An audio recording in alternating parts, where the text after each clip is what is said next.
Hello friends, मेरे YouTube channel math simplified में आप सभी का स्वागत है। सो 10th के मैथमेटिक्स में हमारा फर्स्ट चैप्टर चल रहा था और फर्स्ट चैप्टर के 3 एक्सरसाइज हमने कर लिए थे। अब है हमारी 4th एक्सरसाइज और वो किस पे बेसिस है, ये revisiting rational numbers and their decimal expansion. Revisiting क्यों लिखा है, क्योंकि आप 9th क्लास में पहले से ही पढ़ चुके हैं रेशनल नंबर्स के बारे में और उसके डेसिमल एक्सपेंशन के बारे में। और अगर आप लोगों को वो याद नहीं है तो मैं 9th क्लास का कोर्स भी करवा रही हूँ और अभी मैंने वीडियो अभी 1-2 दिन पहले ही मैंने इसकी वीडियो डाली है, तो आप मेरे चैनल पे वो वीडियोस भी देख सकते हैं अगर आपको कोई कन्फ्यूजन हो तो। सो स्टार्ट करते हैं। इसमें क्या कहा है वो मैं आप लोगों को बता देती हूँ। हालांकि वो बात हमारी 9th क्लास की है लेकिन भूल गए होगे, सो मैं थोड़ा रिमाइंड करवाती हूँ। ओके, तो हमारे रेशनल नंबर्स क्या होते हैं वो देखते हैं। सबसे पहले रेशनल नंबर्स वो नंबर्स जो p/q की फॉर्म में होते हैं और q नॉट इक्वल्स टू 0 होता है। रेशनल नंबर्स की हमारी ये एक पहचान होती है कि p/q के फॉर्म में होंगे और q है वो 0 नहीं होगा। क्लियर। अब क्या है कि इनका डेसिमल एक्सपेंशन जो होता है वो कैसे निकालते हैं। अब ये भी 2 टाइप का होता है, एक होता है टर्मिनेटिंग, एक होता है नॉन टर्मिनेटिंग। क्लियर। अब जैसे हमारे पास कोई भी नंबर है, मान लीजिए है 2/5, ठीक है, इसको हम डिवाइड करेंगे तो 0.4 आ गया। ये था हमारा p/q की फॉर्म में, इसको हमने लिख दिया डेसिमल की फॉर्म में, ठीक है। अब ये 0.4 जो है इसको हम बोलेंगे टर्मिनेटिंग। क्यों बोलेंगे, हमने इसमें डिवाइड किया, ये 1.2.3.456 कितने भी नंबर्स, लिमिटेड नंबर्स के बाद ये डिवाइड होना बंद हो जाएगा। इट मीन्स इसमें जो रिमाइंडर है वो 0 आएगा, रिमाइंडर इसमें हमारा 0 बच जाएगा। लेकिन नॉन टर्मिनेटिंग में क्या है कि हमारे पास जो रिमाइंडर आता है वो 0 नहीं आता है। रिमाइंडर हमारे पास 0 कभी नहीं बचेगा, वो इन्फिनिटी तक चलता ही रहेगा। ये है हमारा नॉन टर्मिनेटिंग और टर्मिनेटिंग। अब आता है टर्मिनेटिंग और रिपीटिंग। टर्मिनेटिंग भी हो लेकिन रिपीटिंग भी हो। अब क्या है कि टर्मिनेटिंग है लेकिन रिपीटिंग भी है। जैसे फॉर एग्जांपल हम ले लेते हैं,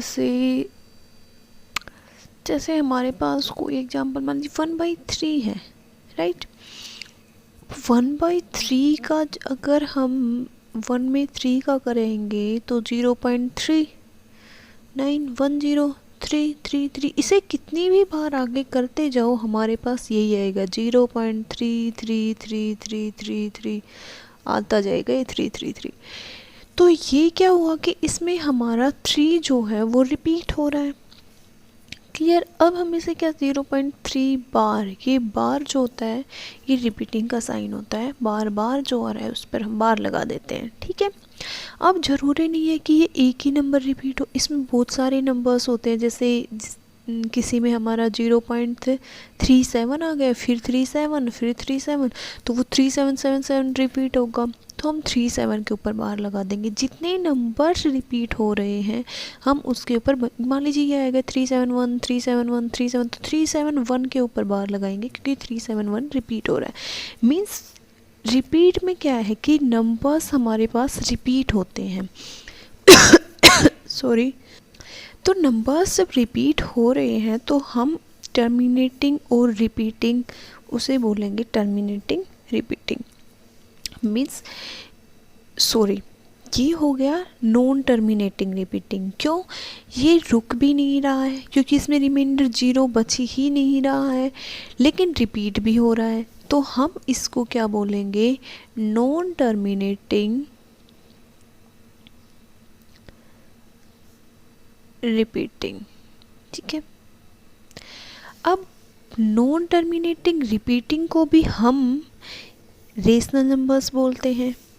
टर्मिनेटिंग हो और रिपीटिंग भी हो तो भी हम उसे रेशनल नंबर्स बोलते हैं। लेकिन कुछ नंबर्स ऐसे हैं जो नॉन टर्मिनेटिंग भी होते हैं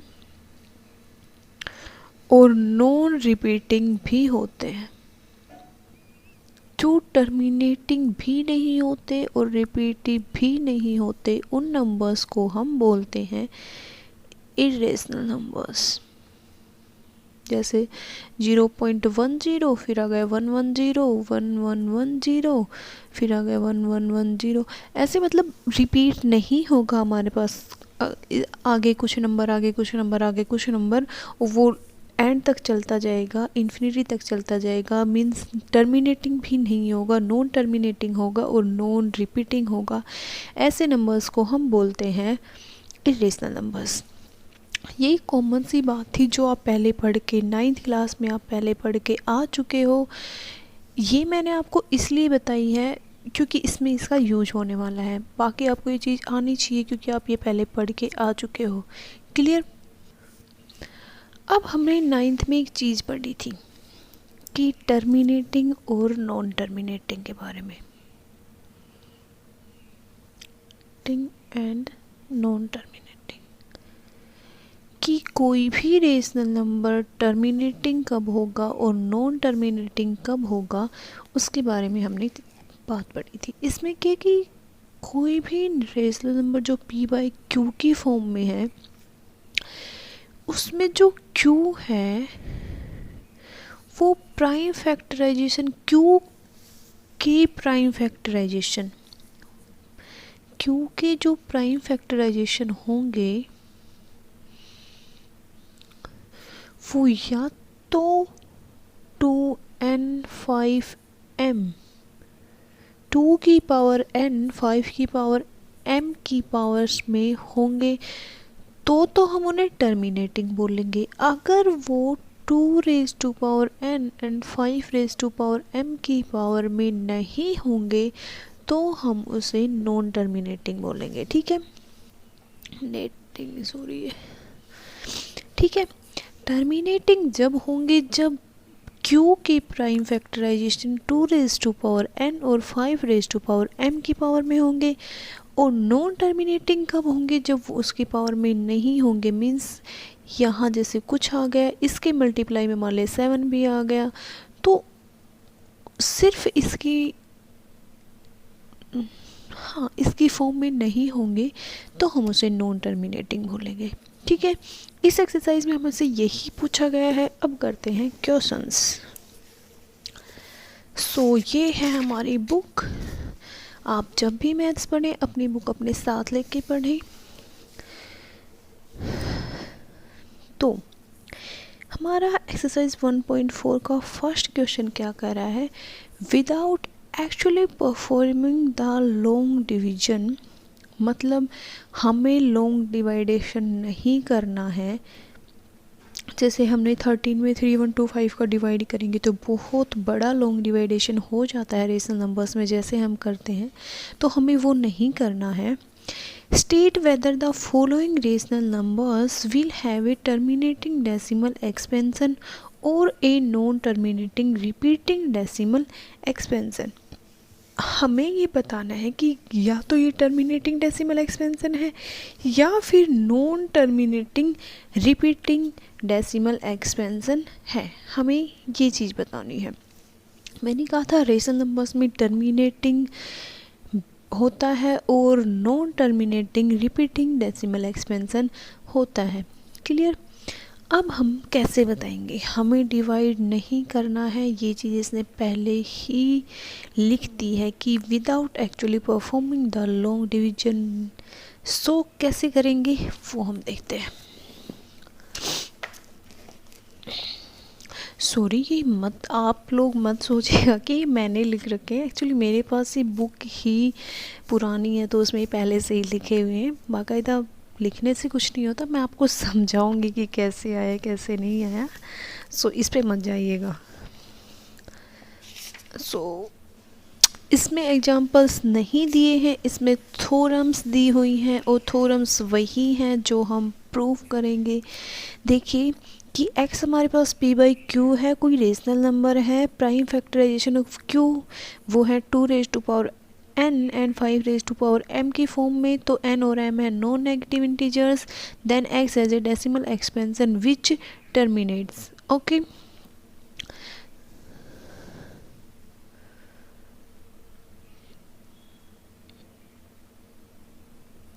तो इसमें वही चीज़ है जो मैंने अभी बताई है, इसमें ये प्रूफ करके दिया हुआ है कि ये होगा। और एक चीज़ ये थ्योरम 1.7 में क्या लिखा है कि p बाई क्यू कोई रेशनल नंबर है, प्राइम फैक्टराइजेशन को इज़ नॉट फॉर्म वो 2 रेज टू पावर n और 5 रेज टू पावर m की फॉर्म में नहीं है, m में non negative integers. Then x has a decimal expansion which is non terminating repeating. तो यही हमें इसमें भी दिखाना है। सो देखते हैं। हमारे पास जो फर्स्ट क्वेश्चन का फर्स्ट पार्ट है वो है 13/3125। 13 है, इसके कोई फैक्टर्स नहीं होने वाले, तो 13 को हम ऐसे की ऐसे रखेंगे। बात आती है क्यू पर। अब क्यू को हमें लिखना है 2 raise to power n and 5 raise to power m की फॉर्म में।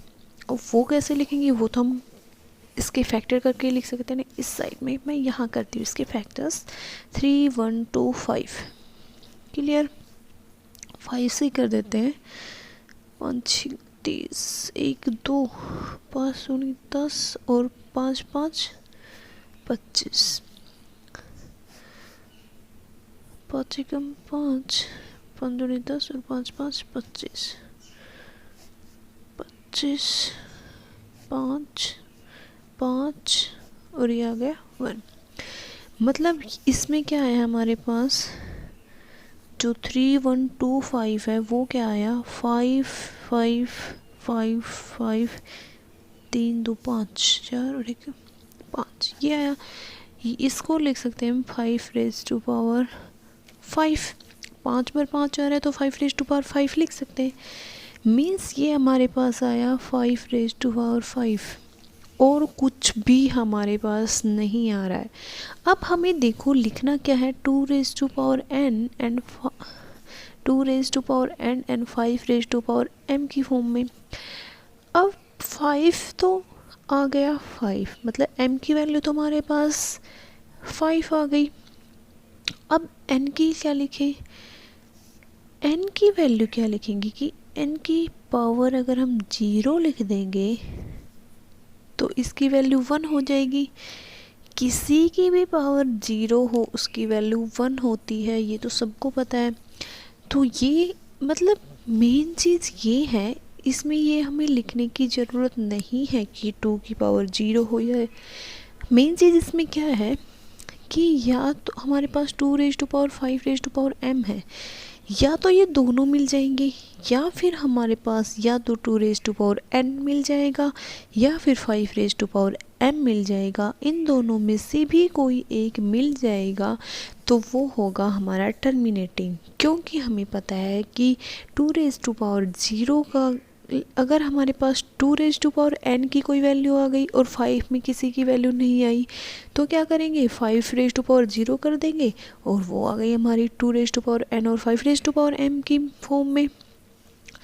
अगर 5 की है और 2 की नहीं है तो उसकी पावर तो मतलब उनकी वैल्यू तो 1 है, और 1 से किसी की भी मल्टीप्लाई करो 1 ही आता है, 1 से किसी की भी मल्टीप्लाई करो वो नंबर ही आता है। ठीक है, तो ये हमें दिखाने की ज़रूरत भी नहीं है। अगर आप लोग दिखाना चाहते हो तो लिख भी सकते हो कि 2 और 5 और ये इस फॉर्म में है 2n और 5m, इसलिए ये क्या है, टर्मिनेटिंग। ठीक है, ये हम लिख सकते हैं यहाँ पे। क्लियर। अब आता है हमारे पास दूसरा एग्जाम्पल, वो है 17/8। इसमें क्या है, अब 17 के भी कोई फैक्टर्स नहीं होने वाले, हमें क्यू को देखना है। अब इसको हम क्या लिख सकते हैं, 2 लिख सकते हैं ना, 2 का क्यूब 8 होता है, सबको पता है। अब इसमें देखो हमारे पास 5 नहीं आया तो हम 5 लिख सकते हैं, लेकिन ज़रूरी नहीं है। अगर आप इतना भी लिख दोगे और उसके बाद दिखा दोगे कि 2n और 5m, जहाँ n क्या है 3 और m है हमारे पास 0, तो ये क्या होगा, टर्मिनेटिंग। क्लियर। ऐसे ही हमें सारे निकालने हैं, और मैं सारे निकाल के नहीं बताने वाली, मैंने तरीका बता दिया है, बस फैक्टर्स करने हैं और उनको देखना है कि इस फॉर्म में है या नहीं है, तो वो आप लोगों को देखना है। एक और बता देती हूँ,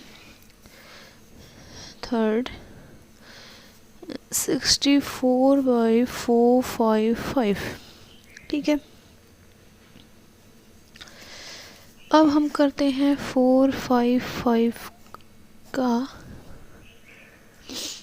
तो ये 5 हो जाएगा, 45 बचे कम 5, फिर ये कहाँ 13 पे 7। तो देखो इसका क्या आया, 64 ऊपर, और ये आया 5 × 13 × 7। अब सॉरी दिखा नहीं, इसका ये मैंने फैक्टर निकाला और यहाँ आया 5 × 13 × 7। तो देखो ये हमारे पास 5 to power तो 1 आ गया। ठीक है, लेकिन इसमें ना तो 2 की पावर कुछ है, चलो नहीं है कोई बात नहीं, 2 की रेज़ टू पावर 0 लिख देंगे, कोई मैंने अभी बताया था पर ज़रूरी नहीं है। या तो हमारे पास 2 रेज़ टू पावर n अकेला है तो भी वो टर्मिनेटिंग है, 5 रेज़ टू पावर m है तो भी टर्मिनेटिंग है, बस इनके अलावा कुछ नहीं होना चाहिए। ठीक है, इनके अलावा कुछ नहीं होना चाहिए, और अगर दोनों हैं तो भी वो टर्मिनेटिंग है। ठीक है, लेकिन यहाँ देखो 5 रेज़ टू पावर तो है, लेकिन हमारे पास 13 भी है और 7 भी है, 2 और आ गए जो कि नहीं होना चाहिए, मतलब ये क्या होगा, नॉन टर्मिनेटिंग। क्लियर, ये हमारे पास क्या होगा, नॉन टर्मिनेटिंग। तो समझ में आ गया होगा मेरे हिसाब से कि टर्मिनेटिंग कैसे निकालेंगे और नॉन टर्मिनेटिंग कैसे निकालेंगे। क्लियर। अब देखो ये जैसे एग्जांपल है, इसमें सीधा सीधा दिया हुआ है, 2 रेज़ टू पावर n दिया हुआ है, 5 रेज़ टू पावर m दिया हुआ है और 7 रेज़ टू पावर 5। हमारे पास सिर्फ ये होना चाहिए, ये तो होना ही नहीं चाहिए, इसलिए सीधा सीधा ये नॉन टर्मिनेटिंग है मेरे हिसाब से। अब समझ में आ गया, क्योंकि क्यू है वो तो हमारे पास या तो 2 रेज़ टू पावर n की फॉर्म में होना चाहिए, बाकी उसके अलावा कुछ नहीं होना चाहिए, या 5 रेज़ टू पावर m होना चाहिए, उसके अलावा कुछ नहीं होना चाहिए, या फिर 2 रेज़ टू पावर n और 5 रेज़ टू पावर m इसके इक्वल होना चाहिए, बाकी और कुछ नहीं होना चाहिए, तो होगा हमारा टर्मिनेटिंग। अगर बाकी कुछ और अड़ंग बड़ंग आ रहा है, इसका मतलब वो क्या है, नॉन टर्मिनेटिंग। तो आपको पता चल गया होगा कि टर्मिनेटिंग कैसे निकालते हैं और नॉन टर्मिनेटिंग कैसे पता करते हैं। बाकी के क्वेश्चंस आप खुद करेंगे, आपके लिए होमवर्क है। अगर कोई दिक्कत आती है तो आप कमेंट करके पूछ सकते हैं, मैं आपको कमेंट का जवाब पक्का दूंगी, अगली अपनी नेक्स्ट वीडियो में उसकी सॉल्यूशन बता दूंगी आपको। ठीक है, कमेंट करके आंसर नहीं, जब नेक्स्ट वीडियो मैं अपनी शूट करूँगी तो उसमें आपका वो क्वेश्चन, वो क्वेरी मैं ज़रूर सोल्व कर दूँगी। क्लियर? सो हमारे पास ये था फर्स्ट क्वेश्चन। अब सेकंड क्वेश्चन क्या कह रहा है वो देखते हैं। तो देखिए हमारा ये आ गया second question. Write down the decimal expansion of those rational numbers in question first above which have terminating decimal expansion। जो हमारा फर्स्ट क्वेश्चन में है ना, उसका हमें डेसिमल एक्सपेंशन निकालना है। So which have terminating decimal expansion, जिनका टर्मिनेटिंग डेसिमल एक्सपेंशन है ना, जिनका निकला है, उन सब का हमें डेसिमल एक्सपेंशन लिखना है। क्लियर? सो लिखते हैं। हाँ, सो हमारा फर्स्ट क्वेश्चन क्या आया था?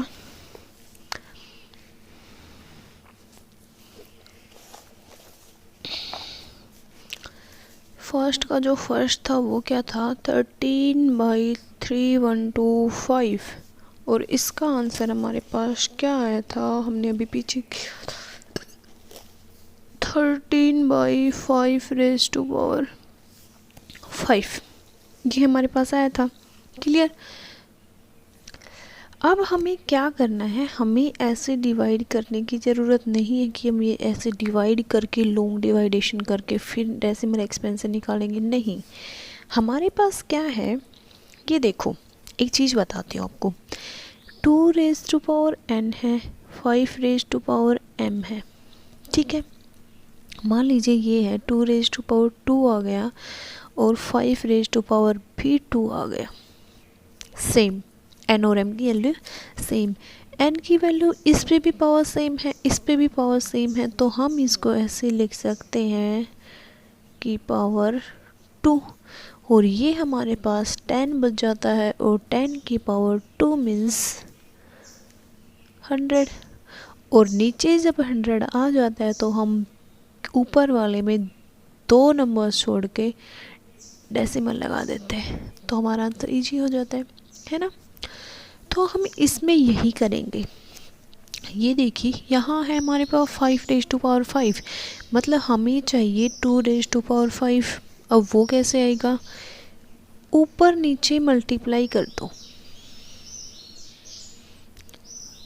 ऊपर नीचे सेम नंबर से मल्टीप्लाई करने से नंबर पर कोई फ़र्क नहीं पड़ता, क्योंकि अगर ऊपर भी यही है नीचे भी यही है तो ये कट के वैसे भी इसकी वैल्यू एक ही आने वाली है, तो हम ऊपर नीचे सेम नंबर से मल्टीप्लाई कर सकते हैं। ठीक है, अब ये 13 × 2⁵ तो ऊपर आ गया, और ये देखो इसकी भी पावर 5, इसकी भी पावर 5, तो हम इसको ऐसे लिख सकते हैं ना, 2 × 5 और ⁵।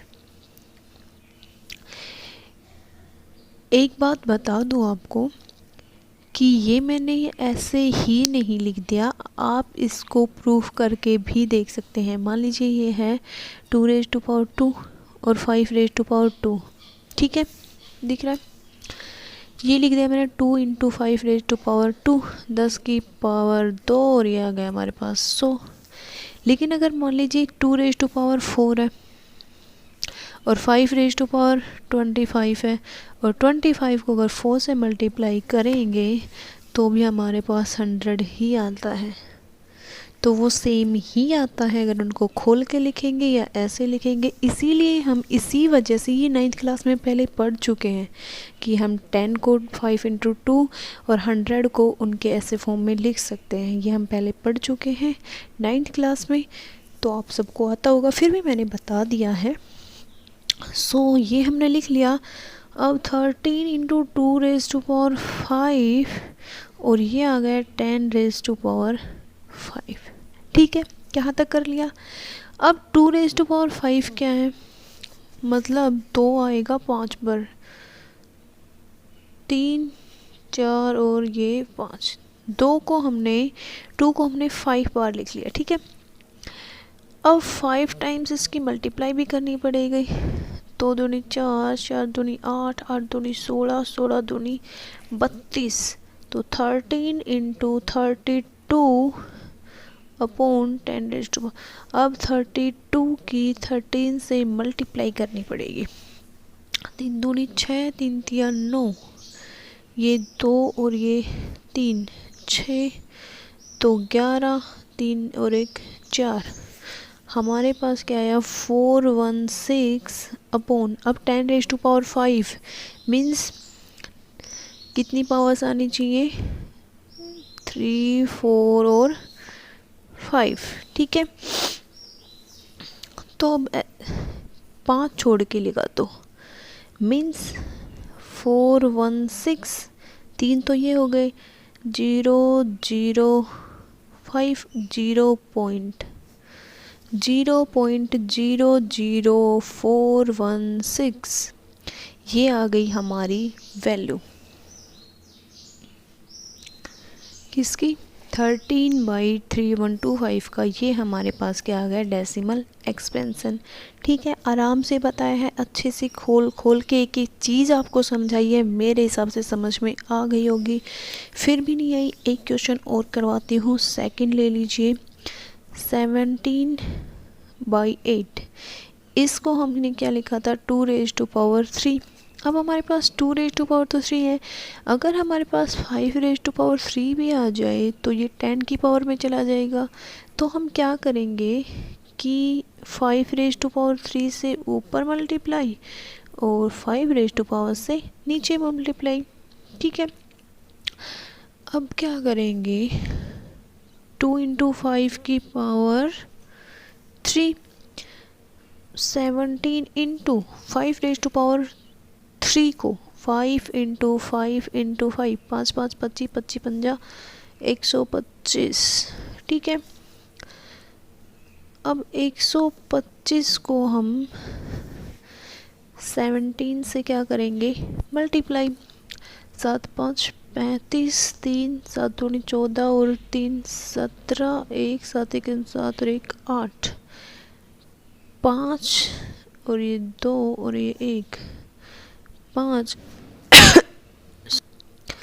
7 और 5 12, 2 10 और 1 11 और 1 और 1 2, ये हमारे पास आया 21 25। और ये हमारे पास कितना आएगा 10⁻3 मीन्स 21 25। और ये आया हमारे पास 1 2 3, सो 3 छोड़ के लगा दो, यहाँ लगेगा मतलब 2.125। ये हमारे पास इसका डेसिमल एक्सपेंशन आ जाएगा। क्लियर? तो ये मैंने सेकंड क्वेश्चन भी करवा दिया जो टर्मिनेटिंग था। अब मैंने इसमें 2 ही आपको टर्मिनेटिंग प्रूफ करके दिखाए थे, आप ये सारे निकालेंगे और सब में पता करेंगे कि कौन कौन से टर्मिनेटिंग हैं और उन सब का डेसिमल एक्सपेंशन आप इसी तरीके से निकाल के दिखाएंगे जो कि मैंने अभी बताया है। मैंने दोनों में बता दिया कि यहाँ हमें 5⁻² दिया हुआ था फर्स्ट वाले में, सेकंड में हमें 2⁻² दिया हुआ था। जहाँ 2 दिया हुआ है वहाँ से 5⁻, जितनी 2 की पावर है उतने में 5 की पावर से ऊपर नीचे मल्टीप्लाई करना, तो हमारे पास वो आ जाएगा 10 की फॉर्म में। और 10 की फॉर्म में क्या है, बस ऊपर जो है उसकी मल्टीप्लाई करो और जितने नीचे 0 हैं उतने ऊपर नंबर छोड़ के हमें क्या लगाना पड़ता है डेसिमल पॉइंट लगाना पड़ता है, तो वो हो जाता है हमारे लिए ईजी। ठीक है, अगर आप वैसे करेंगे तो भी आंसर आ जाएगा। 17 में 8 का आप डिवाइड करेंगे तो भी यही आएगा। बाकी ये तो छोटा था, अब और कोई जैसे बड़ा नंबर जैसे ये था, इसमें थोड़ा टाइम लग जाएगा, इसीलिए मैंने ये आपको एक तरीका बताया है। बाकी अगर आपको ये इजी लगता है कि आप 13 में 3125 का डिवाइड करें तो आप वो भी कर सकते हैं, डेसिमल एक्सपेंशन सेम ही निकलेगा, वो आपकी चॉइस है। ठीक है, सो अब हमारे पास आता है हमारा थर्ड क्वेश्चन। इसमें क्या कह रहा है वो देखते हैं। The following real numbers have decimal expansion as given below. यहाँ जो दिया हुआ है नीचे उनके डेसिमल एक्सपेंशन हैं। In each case decide whether they are rational और नॉट। हमें ये बताना है कि रेशनल है या नहीं है। इफ़ दे आर रेशनल, अगर ये रेशनल है, and the form of the form p by q, what can you say about the prime factors of q? देखो इसमें क्या पूछा है कि अगर वो रेशनल है और वो p बाई q की फॉर्म में है तो q के बारे में, q के प्राइम फैक्टराइजेशन के बारे में आप क्या कह सकते हैं। और ये चीज़ हमने अभी पढ़ी है कि अगर वो p बाई q की फॉर्म में है तो हमारे, अगर वो रेशनल है और p बाई q की फॉर्म में है तो q जो है वो, अगर तो इसमें क्या है प्राइम फैक्टर्स ऑफ q, तो प्राइम फैक्टर्स ऑफ q क्या होंगे 2 रेज टू पावर n और 5 रेज टू पावर m के रूप में होंगे। अगर वो टर्मिनेटिंग है तो ये होंगे, अगर नॉन टर्मिनेटिंग तो इसकी फॉर्म में नहीं होंगे। तो q के बारे में तुम ये दो ही चीज़ें बोल सकते हैं, तो ये तो हमको पता है, तो ये हम इसमें लिख देंगे। ठीक है, ये आप लिख देना। क्लियर। अब ये हमें बताना है कि इसमें कि ये रेशनल है या नहीं है। ठीक है, अभी अभी मैंने रेशनल नंबर्स के बारे में बताया था कि टर्मिनेटिंग हो, अगर non terminating and non repeating आ रहा है तो वो इरेशनल है, नहीं तो वो रेशनल है। तो देखो इसमें नॉन मतलब ये यहाँ पे रुक रहा है और ये भी यहाँ पे रुक रहा है, लेकिन ये यहाँ पे नहीं रुक रहा है, इसका मतलब ये क्या है नॉन टर्मिनेटिंग, लेकिन रिपीटिंग नहीं होना चाहिए। अगर नॉन टर्मिनेटिंग है और रिपीटिंग है तो वो हमारा रेशनल है। अगर नॉन टर्मिनेटिंग और नॉन रिपीटिंग है इसका मतलब वो इरेशनल है।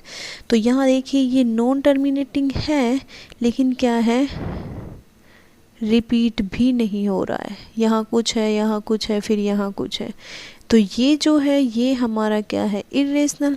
अब थर्ड में देखिए ऊपर बार लगा हुआ है, मीन्स नॉन टर्मिनेटिंग है, मतलब इतने नंबर्स हमारे पास आए उसके बाद यही नंबर्स दोबारा रिपीट हो रहे हैं। मैंने क्या कहा था, बार कब लगाते हैं, जब कोई नंबर्स आ रहे हैं, जितने आ गए उतने आ गए, वो फिर से रिपीट होने लग जाए, जितने नंबर्स रिपीट हो रहे हैं उतने ही उसके ऊपर ही हम बार लगाते हैं। मैंने कहा था ना फर्स्ट में, मैंने बताया था कि 3 रिपीट हो रहा है तो 3 ज़रूरी नहीं है एक ही नंबर रिपीट हो, 2 हो तो 2 के ऊपर बार, 3 रिपीट हो रहे हैं तो 3 के ऊपर बार। तो इसमें क्या हुआ कि इसमें यहाँ तक तो सेम नंबर, ये अलग अलग डिफरेंट नंबर आई और उसके बाद वहीं से यहीं से 1 2 3 4 5 यहीं से स्टार्ट हो गए, तो इसके ऊपर हमने इसने बार लगा रखा है। तो ये क्या हुआ, नॉन टर्मिनेटिंग हुआ लेकिन रिपीटिंग हुआ, तो हम इसे क्या बोलेंगे रेशनल नंबर। और ये तो है ही हमारा टर्मिनेटिंग भी है और नॉन रिपीटिंग भी है, तो हम इसे क्या बोलेंगे रेशनल नंबर्स। तो ये हमारे पास इरेशनल हो गए और ये दोनों रेशनल हो गए। और वही इनके नीचे आप क्या लगाओगे, जितने नंबर्स हैं उतने जीरो नीचे।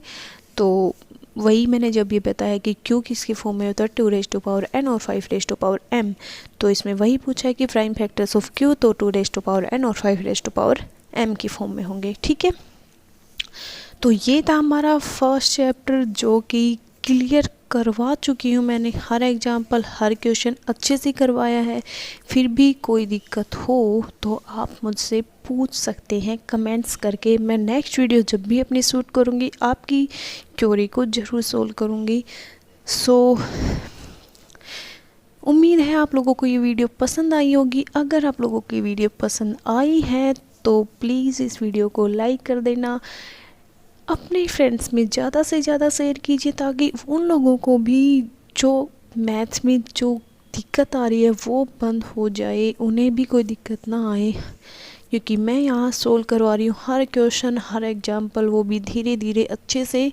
सो अपने फ्रेंड्स में ज़्यादा से ज़्यादा शेयर कीजिए और मेरे चैनल को अगर अभी तक सब्सक्राइब नहीं किया है तो प्लीज़ मेरे चैनल को सब्सक्राइब कर दीजिए और बेल आइकन दबा दीजिए कि आपको नोटिफिकेशन मिलती रहे मेरी जब भी नई वीडियो अपलोड हो।